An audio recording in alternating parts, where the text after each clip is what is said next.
మన నమ్మకం పెరగాలని, మన పాపాలకు ప్రాయశ్చిత్తం కలగాలని, మనం మరింత ధైర్యస్తులం కావాలని, లోకం పట్ల మనకు సానుభూతి పెరగాలని, మనం ఇంకా మంచి వ్యక్తులం కావాలని. కానీ ఈ లోకులకు, ఈ లోకంలో ఉన్న వారికి కష్టాలను ఎదుర్కోవడమే తెలీదు. అలాగే ఈ కష్టాల నుండి తప్పించుకునేందుకు, వారిని ఈ కష్టాల నుండి తప్పిస్తామని ఎవరైనా వచ్చి ఆశపెడితే గుడ్డిగా ఎటువంటి వ్యక్తులనైనా నమ్మడానికి సిద్ధపడతారు. ఇదే వ్యత్యాసం శ్రద్ధ, మూఢనమ్మకాలకు.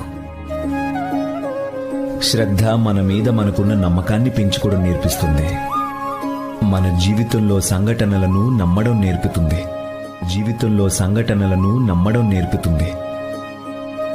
మనకు ఏం జరిగినా దానిలో ఏదో ఒక మంచి దాగి ఉందని